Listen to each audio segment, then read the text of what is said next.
Good morning everyone, আমি কস্তুরী। আমার blog Kolkata two আয়ারল্যান্ডে তোমাদের সবাইকে স্বাগত। আশা করি তোমরা সবাই খুব ভালো আছো, আমিও ভীষণ ভালো আছি। আজকে ঘুম থেকে উঠে দেখি আকাশের বেজায় মন খারাপ মনে হয়, সারাদিন মনে হয় বৃষ্টি হবে। আর এই দেখো, এখন দেবমাল্য বেরিয়ে যাচ্ছে কাজে, কারণ ওকে এখন ডেলি অফিস যেতে হয়।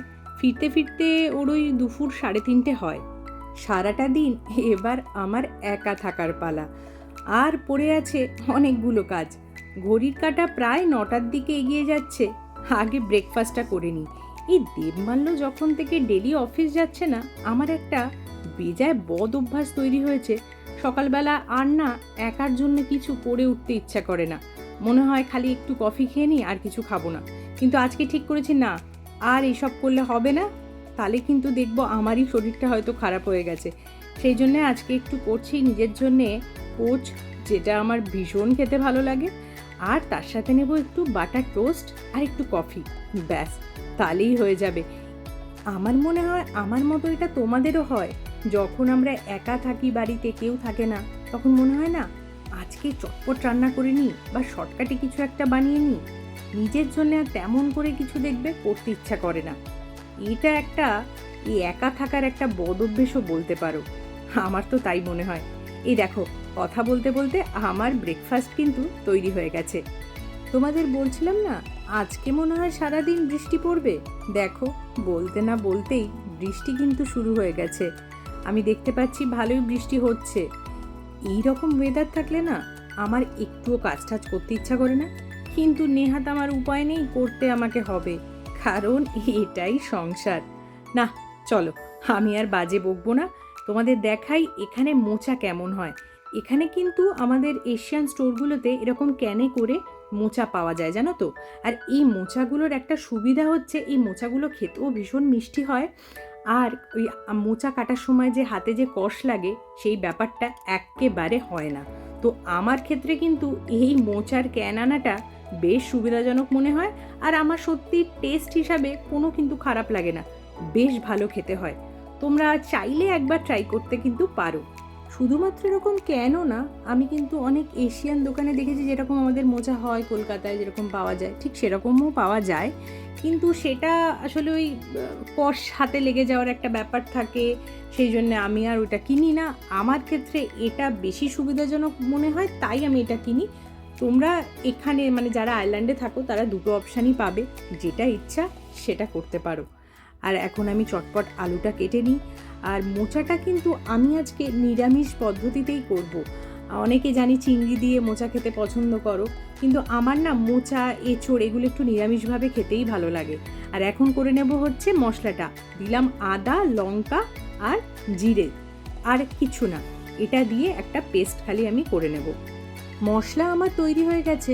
এবার আমি প্যানের মধ্যে একটু গরম জল অ্যাড করে মোচাটাকে সেদ্ধ করতে বসিয়ে দিয়েছি। সেদ্ধর সময় আমি দিয়ে নিয়েছিলাম একটু নুন আর হলুদ। আমি না, জানো তো, দেখেছি 7-8 মিনিট রাখলেই এই মোচাগুলো একেবারে ভালোভাবে সেদ্ধ হয়ে যায়।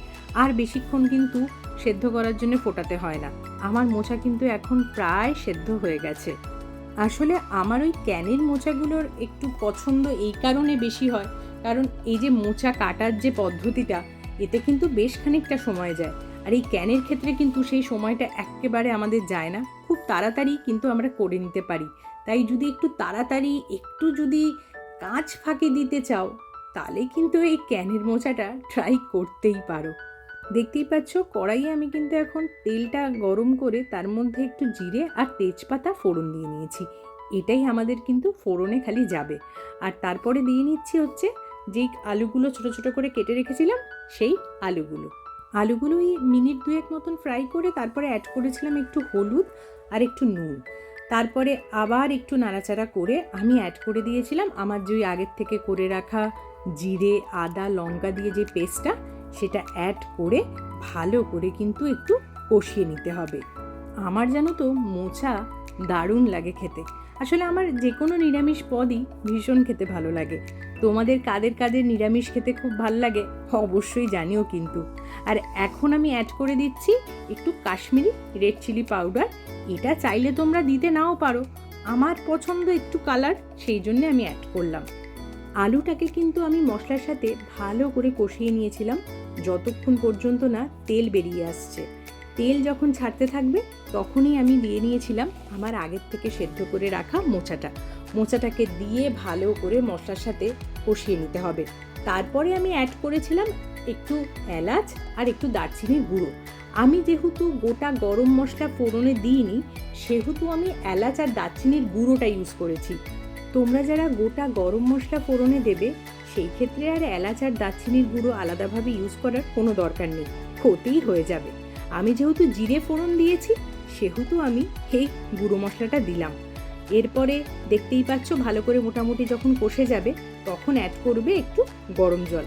গরম জলের পরিমাণটা তোমরা বুঝে অ্যাড করবে। আমি এখানে খুব বেশি অ্যাড করিনি, কারণ মোচাটা কিন্তু অনেকটা সেদ্ধ আগের থেকেই হয়ে গেছে।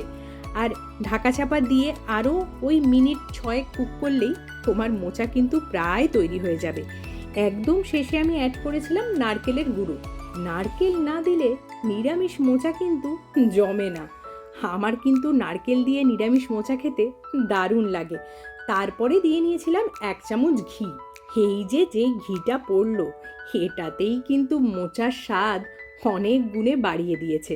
আর একটু দিয়ে নিয়েছিলাম পরিমাণ মতো চিনি। ব্যাস, আর কিচ্ছু লাগবে না। একেবারে নারকেল দিয়ে ঘিয়ের গন্ধে ভরপুর আমাদের নিরামিষ মোচা কিন্তু তৈরি হয়ে গেছে। দেখতেই পাচ্ছ, মোচা একেবারে তৈরি। মোচা তো আমার এখানে হয়ে গেছে। আর এখন করব হচ্ছে একটু টকের ডাল। আজকে আম ডাল করব, তাই এখানে একটু নিয়ে নিলাম মটর ডাল। এই মটর ডালের সঙ্গেই আমি একটু আম কেটে প্রেসারে সেদ্ধ করতে বসিয়ে দিয়েছিলাম। আমাদের এখানে টেস্কোতে যে আমগুলো পাওয়া যায়, সেগুলো না একটু টক মিষ্টি হয় আর একটু শক্ত গোছেরও হয়।